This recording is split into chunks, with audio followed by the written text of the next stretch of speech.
Dialogando con el padre Raúl Sánchez. Bueno, seguimos con nuestra labor, nuestra tarea de hacer un poco de apologética dentro de la Iglesia Católica. Es decir, tratar de explicar nuestra fe frente a aquellos que están dentro de la Iglesia Católica y que la desconocen la doctrina, desconocen la enseñanza de la Iglesia y, por supuesto, pues al ignorar, al desconocer, pues dicen y lanzan una serie de despropósitos que uno dice, ¿de dónde salió eso? Y también pues hacemos apologética pues dentro de la Iglesia Católica frente a aquellos que prácticamente niegan las enseñanzas de la fe del magisterio. Nosotros tenemos una verdad revelada que está en la tradición y está en el magisterio. Que está en la tradición y está en la Sagrada Escritura y que custodia y cuida el magisterio. Eso es bien claro para todos nosotros, pues nuestra fe está fundamentada, es sólida precisamente porque sabemos que esa revelación pública de nuestro Señor Jesucristo pues está expresada en la tradición y en la Sagrada Escritura. Pero aparecen lobos dentro del rebaño de la iglesia. Usted ve esa imagen que está detrás de mí y ve a dos corderitos, ¿no? Pero al lado ve a uno que parece cordero, más grande, pero está en una actitud de aullar. Ese es un lobo que está disfrazado, pero parece una oveja. Esto que voy a compartir con ustedes en este instante lo he sacado de una página católica, de apologética católica bastante seria, no me gusta mucho, se llama apologeticacatólica.org, de un señor venezolano, José María Araiz, si no estoy mal, es un hombre que es un gran apologeta, es un hombre que trabaja para la iglesia y que con sus diferentes artículos, ¿no? Es un libro que se llama Dios castiga, pues nos da mucha claridad sobre algunas inconsistencias y algunas imprecisiones que van en contra de la Iglesia Católica y también pues clarifica los ataques, ¿no? que muchos hacen en contra de la Iglesia. Y dentro de esta página católica pues él presenta a varios artículos de diferentes sacerdotes y teólogos. Tomé uno de un sacerdote que se llama Padre José María Iraburo. Padre José María Iraburo es un hombre, es un teólogo, filósofo, doctor en teología, es un hombre que ha dictado clases en diferentes universidades, seminarios, es un hombre que ha escrito ya varios libros, también es articulista, etc. Es un hombre que sabe sobre Biblia, que sabe sobre fe, que sabe teología. Bien. Entonces, nos comparte un poco el diálogo que tuvo con un hombre que es teólogo, pero que prácticamente no cree en lo que enseña la Iglesia Católica. Y mire lo que escribe este hombre teólogo que no cree en las cosas de la Iglesia Católica. Y después lo que le contesta el padre Iraburo. La resurrección de Cristo y sus apariciones. Los discípulos reciben en esa obra el mismo tratamiento exegético. La resurrección. Las cosas no ocurrieron así. Estamos en el mundo de la representación. Las apariciones en las que los discípulos ven, oyen, tocan a Jesús, comen con Él, el contacto físico con Jesús no pudo darse. Sería una antinomía. Como tampoco es posible que Él realice otras acciones corporales que le son atribuidas, como comer, pasear, preparar la comida a la orilla del lago, ofrecer los agujeros de las manos y el costado para ser tocados. Este tipo de acciones o manifestaciones pertenece al terreno literario y es meramente funcional. Se recurre a él para destacar la identidad del resucitado, de Cristo de la fe, con el crucificado, con el Jesús de la historia. Según esta interpretación, se trata de relatos de unos hechos muy significativos, pero que no son históricos, ya que no sucedieron en modo alguno, ni como son referidos por los evangelios, ni de ninguna otra manera. Son hechos simplemente imposibles y por tanto no pudieron ser reales. Eso es lo que escribe este teólogo católico, pero que no cree. Él da otra explicación a todas estas realidades.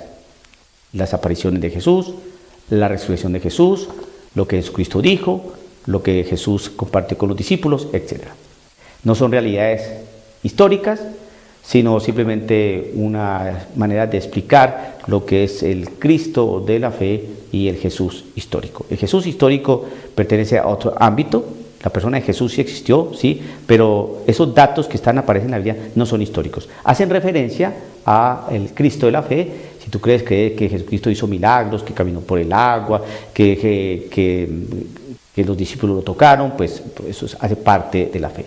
La realidad del Cristo histórico es otra realidad totalmente distinta y que pues así lo creemos, dicen ellos, los teólogos modernos. Entonces el padre Iraburo dice lo siguiente: perdone, pero cuando oigo decir lo que pude y lo que no pude y lo que puede y lo que no puede hacer Dios en este mundo creado, me viene a la memoria lo del Salmo.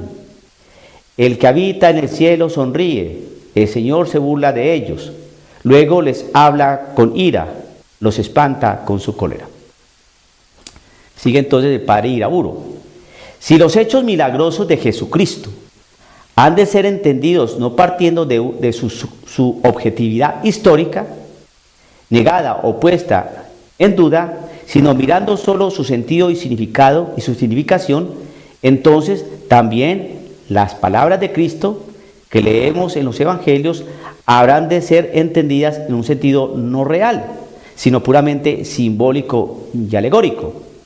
Yo soy anterior a Abraham, por ejemplo.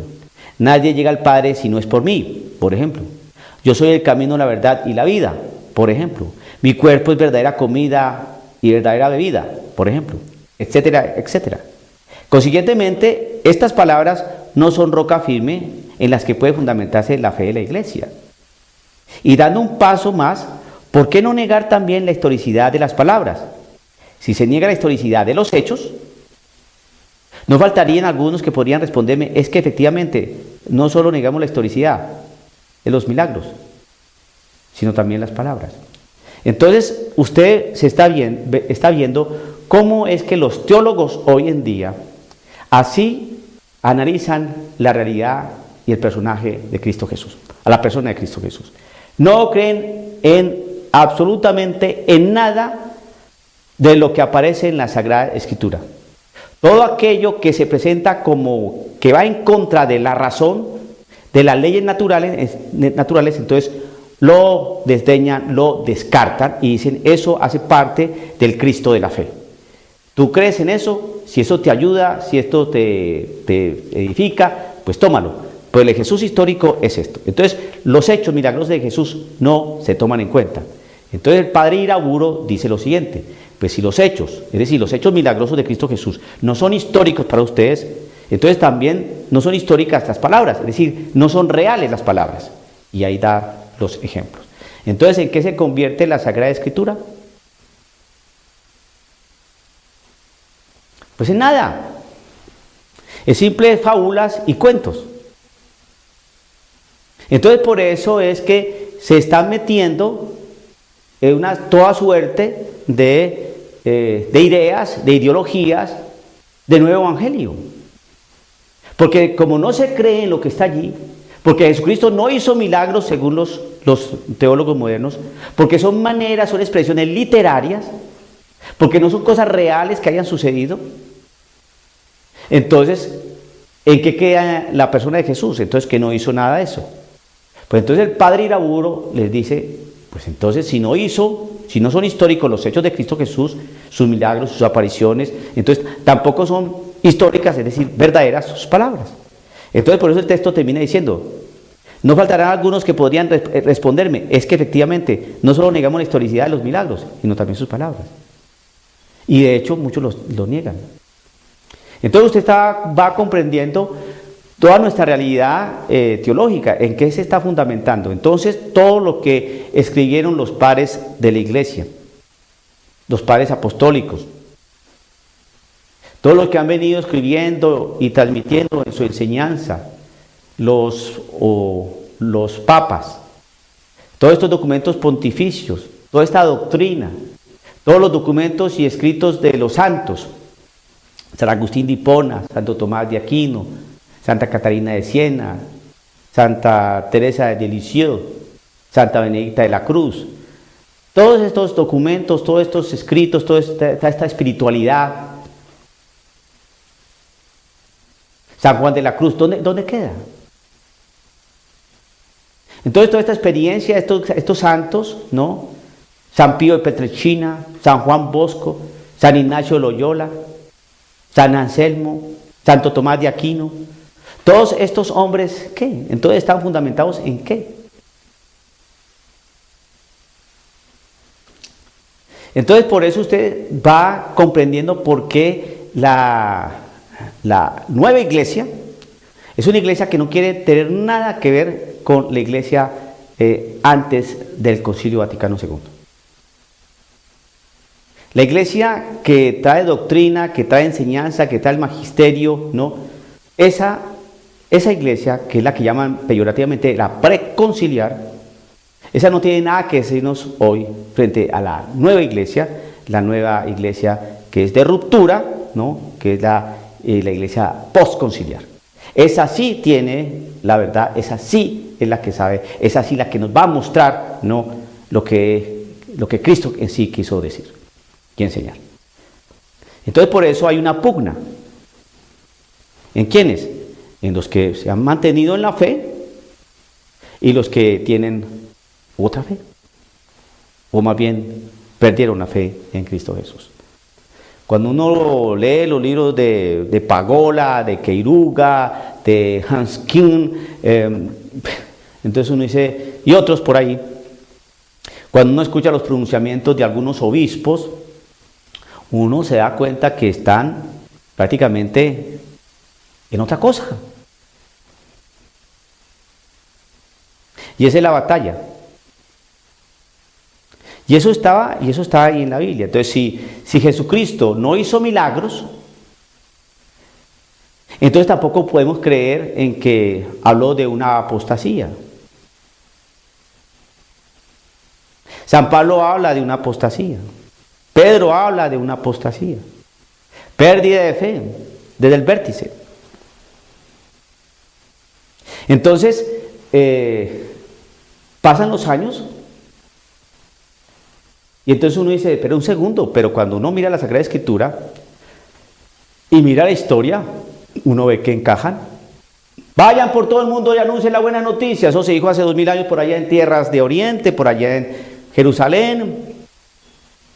Y nosotros vivimos muy lejos, a muchas millas de allá, y tenemos fe en Cristo Jesús. Llegó el Evangelio, claro. Algo que se dijo mucho tiempo atrás, hoy, pasando los años, es una realidad histórica, eso se cumplió.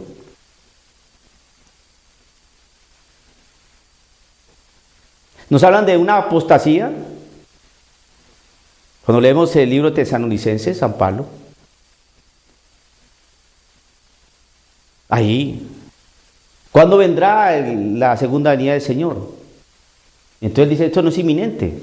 Primero tiene que llegar una apostasía. Cuando Pablo dijo eso, el cristianismo apenas está floreciendo.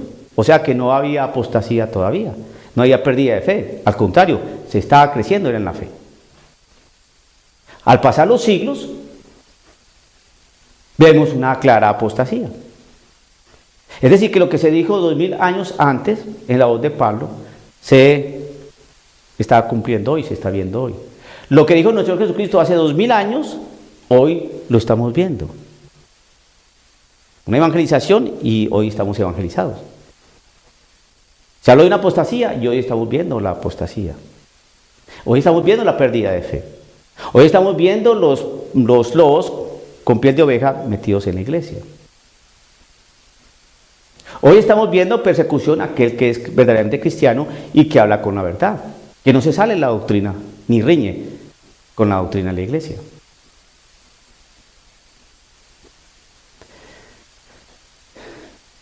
Esto tenemos que decirlo y No se trata de estar en discusión con los mismos hermanos que están en la Iglesia Católica, sino decirle a esos hermanos que están dentro de la Iglesia Católica es qué es lo que está pasando, qué es lo que está sucediendo, por qué niegan las cosas. La Sagrada Escritura nos habla de cosas, de demonios, de exorcismos, de milagros, y no, eso no. Pero es que lo dice, sí, pero no, eso no es así.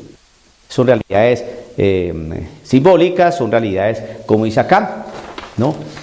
Esa es, el contacto físico con Jesús no pudo darse, sería una antinomía, como tampoco es posible que Él realice otras acciones corporales que le son atribuidas, como comer, pasear, preparar la comida a la orilla del lago, eso después de la resurrección, ofrecer los agujeros de las manos y el costado para ser tocados. Este tipo de acciones o manifestaciones pertenece al terreno literario, es meramente funcional, es decir, que todas esas cosas que habla la Sagrada Escritura, ¿no?, donde se ven cosas como extrañas por parte de Jesús, antes de su resurrección y después de resurrección, entonces es una cuestión de orden funcional. Se recurre a él para destacar la identidad del resucitado, de Cristo de la fe, con el crucificado, con el Jesús de la historia. Hay como una identificación, sí, eso, son meramente cuestiones que van a hacer como función, que van a hacer que funcione la realidad de la fe. Pero el Jesús histórico es otra cosa. Entonces dice así, sigue diciendo, este tipo de acciones, manifestaciones, pertenece al terreno literario y es meramente funcional. Se recurre a él para destacar la identidad del resucitado, de Cristo de la fe, con el crucificado, con el Jesús de la historia. Según esta interpretación, se trata de relatos de unos hechos muy significativos, pero que no son históricos, ya que no sucedieron en modo alguno, ni como son referidos por los evangelios, ni de ninguna otra manera. Son hechos simplemente imposibles y por lo tanto no pudieron ser reales. Entonces por eso el padre Iraburgo les contesta, pues entonces si los hechos no fueron reales, pues entonces las palabras tampoco son reales. Porque si se dudan de los hechos, pues también hay que dudar de las palabras. Y entonces, si los hechos son dudosos y las palabras también son dudosas, entonces, ¿en qué quedan los evangelios? Entonces, si Jesucristo no resucitó, entonces esas cosas no sucedieron, entonces van en nuestra fe, porque eso es lo que predica Pablo. Jesucristo no resucitó, entonces van en nuestra fe. Por lo tanto, entonces usted sume, multiplique, divida y saque conclusiones. Nuestra fe es vana. Por eso se están inventando otra fe. Están inventando un Jesús que no resucitó, sino un Jesús que estuvo aquí en la tierra, que murió y los huesos se pudrieron, ¿no? Pero un Jesús que nos enseña a vivir de una manera distinta, no pensando siempre en las cosas de aquí, pensemos más bien aquí en las cuestiones del calentamiento global, de cómo organizamos la casa común, cómo quitamos la pobreza, entonces ese tipo de cosas, pues no nos dicen nada sobre la patria celestial, que es otro mensaje. Jesucristo dijo, pobres van a tener por siempre, siempre tendrán entre ustedes, pobres siempre van a tener entre ustedes. O sea que Jesucristo no vino aquí a acabar la pobreza. Jesucristo vino por otra razón, fue para darnos una vida eterna y una vida en abundancia.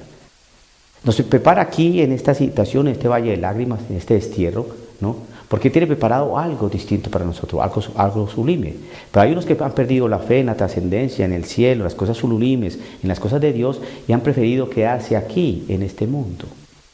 Y sabemos de quién es este mundo. Pero como no creemos en las palabras de Jesús, que es el que nos dice quién es el príncipe de este mundo, entonces, ¿qué? Según los teólogos, pues ni los hechos milagrosos de Cristo Jesús fueron ciertos. Y entonces, ¿por qué sí sus palabras? Pues ni lo uno ni lo otro fue cierto. Por lo tanto, ¿qué Jesús tenemos? Entonces quieren formarnos otro criterio de Cristo Jesús, otra realidad salvadora de Cristo Jesús, tratando de pervertir y de acomodar lugar una nueva palabra, un nuevo evangelio traído de yo no sé dónde. Hay que estar muy atento y muy alerta con este tipo de enseñanzas, ¿no?, que hoy pululan y están prácticamente empantanando y enlodando la sana doctrina, que es limpia, que es pura. Dialogando con el padre Raúl Sánchez.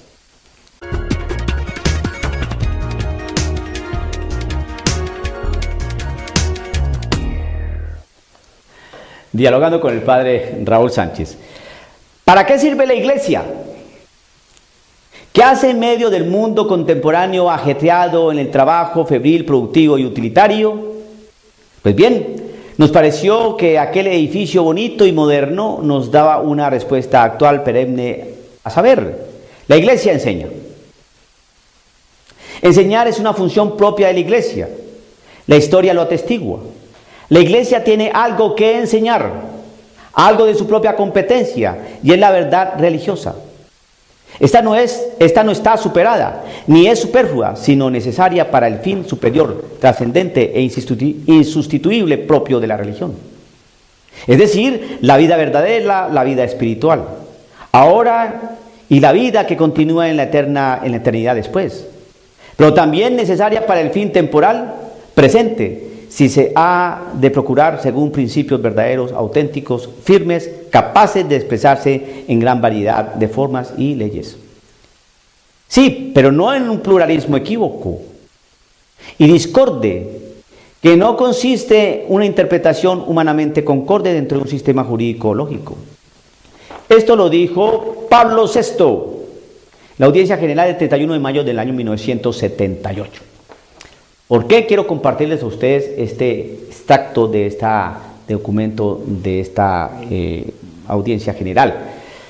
Bueno, porque quieren, en la nueva enseñanza que tiene hoy la iglesia, por parte de algunos, hablan mucho del diálogo. Del diálogo. Hay que entrar en diálogo. Hay que dialogar con los jóvenes. Hay que dialogar con el indígena. Hay que dialogar con el obrero. Hay que dialogar con la mujer. Hay que dialogar con el político. Hay que dialogar con el musulmán. Hay que dialogar con el ateo. Hay que dialogar con el budista. Hay que dialogar. Hay que dialogar. Y entonces usted dice, bueno, ¿y qué hay de malo en eso? ¿Qué hay de malo en dialogar? Pues resulta que cuando se habla mucho de dialogar, se olvida lo que dice este documento y lo que es la función propia de la iglesia: enseñar. ¿La iglesia tiene algo que dialogar? No. ¿La iglesia está invitada a dialogar? No. ¿La iglesia dialoga? No. ¿La iglesia enseña? ¿La iglesia tiene algo que enseñar? La iglesia tiene que enseñar. Entonces, cuando usted contrasta este documento y otros que hablan sobre que la iglesia enseña, la iglesia es madre y maestra, y lo va a encuadrar, lo va a contrastar con lo que se enseña hoy, con lo que nos quieren transmitir hoy, es que la iglesia dialoga. Y entonces usted empieza a ponerse a discernir lo siguiente: bueno, pero es que dialogar no es malo. Efectivamente, dialogar no es malo, es muy positivo dialogar. Pero es que cuando nos hablan del diálogo es respecto a que tenemos que dialogar para mirar qué. Hay que enseñar, y uno tiene que procurar entender los principios auténticos, verdaderos y firmes que tiene la iglesia, ¿no? Y capaces de expresar en gran variedad de formas y leyes. Sí, pero no en un pluralismo equívoco y discorde, que no consiente una interpretación humanamente concorde dentro de un sistema jurídico lógico. ¿Qué significa eso? Pues no vamos a enseñar dentro de un pluralismo equívoco. Enseñar, ok, entonces yo enseño, pero tú también me enseñas porque yo tengo que escucharte. Vamos a entrar en diálogo. Los indígenas tienen algo que enseñarnos, porque su cultura es ancestral y están más cerca de Dios, porque viven en la naturaleza. En los bosques están más cerca de Dios. El buen salvaje. ¿Sabe qué es el buen salvaje? El buen salvaje es que el hombre que vive en la selva pues está descontaminado. Vive con el río, con los árboles, pesca, recoge las frutas, siembra, tiene sus hijos, mira la luna, canta la naturaleza, escucha a sus pájaros, está más cerca de Dios. El buen salvaje, no, el buen salvaje es un ser humano, y por ser humano tiene pecado, y puede llegar a odiar, a matar. ¿Qué hacían los indígenas? ¿No ofrecían sacrificios? ¿No mataban a sus propios hijos? ¿No había sangre? ¿No eran violentos con otros pueblos indígenas? Por favor. El buen salvaje, más cerca de Dios. No. Entonces con el diálogo lo que quieren es que su realidad de orden espiritual y de fe venga y empape con su pensamiento doctrinal de fe espiritual nuestra vida de fe cristiana. Entonces ellos también tienen algo que aportar a nosotros. No. ¿Qué es lo que dice aquí? La iglesia tiene algo que enseñar, algo de su propia competencia. ¿Y cuál es algo de su propia competencia? Y es la verdad religiosa. Nosotros no vamos a aprender de otros pueblos la verdad religiosa. No. Nosotros podemos aprender de los pueblos su realidad cultural, cómo siembran, cómo cantan, cómo se han venido desarrollando, pero que vamos a recibir enseñanza sobre la verdad religiosa, no. ¿Por qué? Simple. Jesucristo quiso edificar una iglesia.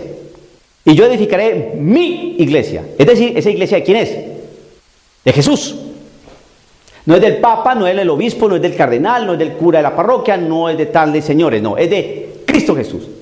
Y Cristo Jesús es el camino, la verdad y la vida.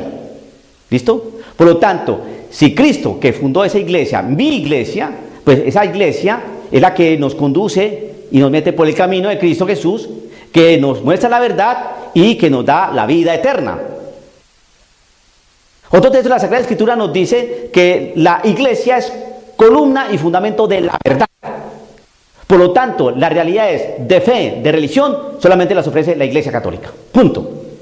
Podemos conocer la realidad religiosa de otros pueblos, qué maravilla, qué estupendo, cómo cantan de bonito, cómo oran, cómo se expresan, cómo alaban a su Dios. Pero no vamos a aceptar esas realidades de fe religiosa, porque sabemos que no son las de Cristo.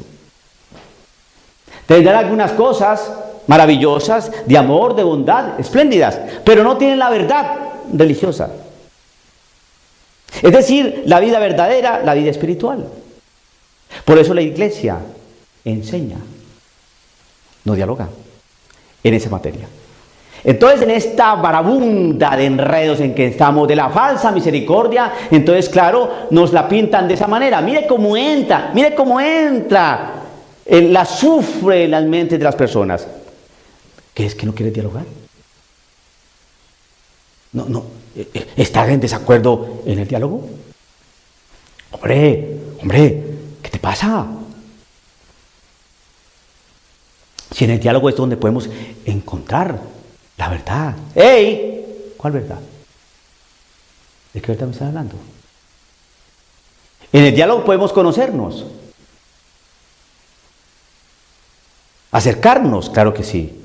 Pero no para liquidar, disolver la verdad religiosa que tiene la iglesia. No. Entonces, claro, cuando nos hablan que hay que hablar con el joven, entonces el joven nos propone su pensamiento. Y vamos a escuchar al joven, claro. Escuchemos al joven. A mí me parece que la iglesia es bastante retrógrada en cuanto a la realidad de la moral sexual, porque no permite que nosotros, que estamos con plenas pulsiones sexuales, en esta edad tan jóvenes, 18, 20 años, que estamos caldeados, que no permitan que expresemos nuestra realidad y nuestra potencia sexual solamente hasta el matrimonio. ¡Ay, no, qué aburridos! ¿Qué le pasa a esa gente? Yo creo que la iglesia tendría que pensar un poquitico más, un poco mejor sobre esas... nos van a enseñar. Esa es la situación donde estamos. El indígena, hay que dialogar con el indígena.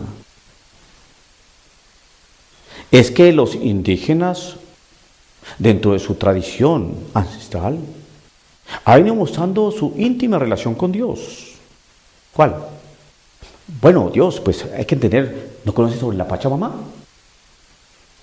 La madre tierra, la madre naturaleza, les provee, los asiste. Perdón, ¿puedo hacer una pregunta, señor indígena? Habla, pequeño. ¿Y quién creó a la madre tierra?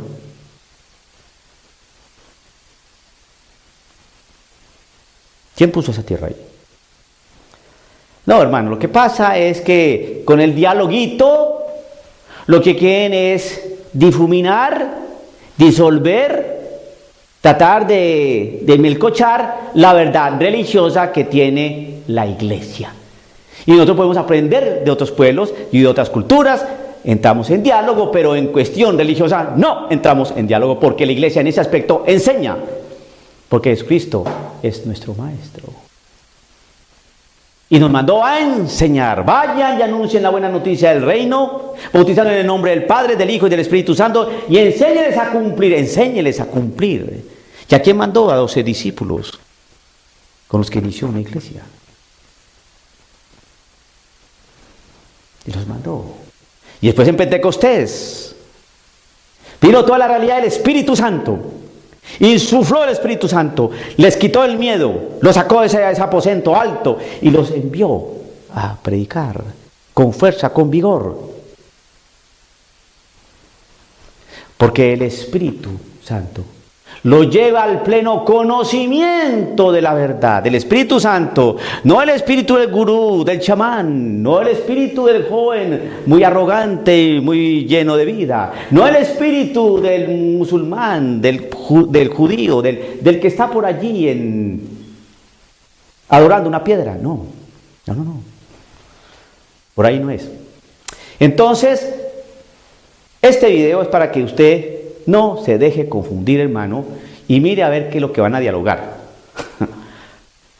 Y cuando le hablen de diálogo, usted ya empieza a aprender las alarmas, que es para mirar cómo a través de un diálogo le va metiendo cosas de orden, de fe espiritual, ¿no? Un sincretismo religioso para que usted hable de la postura católica. No, la Iglesia Católica es la que tiene la verdad a nivel de fe y de doctrina. Punto. Así de sencillo. Aprendemos de otros credos, aprendemos de otras culturas, aprendemos de otras cosas, claro que sí, respetamos sus maneras de proceder, ni más faltaba, y respetamos y valoramos lo bueno y santo que hay en las diferentes culturas, diferentes religiones, pero a nivel religioso, como dice acá, la iglesia tiene algo que enseñar, es decir, la vida verdadera, la vida espiritual. ¿Por qué? Porque Jesucristo es nuestro maestro, Jesucristo fundó una iglesia, Jesucristo la acompaña, la provee de apóstoles, de maestros, de profetas, de evangelistas. ¿Para qué? Para la edificación y consolidación del cuerpo, es decir, de todos los bautizados, la Iglesia Católica. La Iglesia enseña, y mucho cuidado cuando diga que dialoga. ¿Qué es lo que dialoga? ¿Qué le invitan a dialogar? Dialogando con el padre Raúl Sánchez.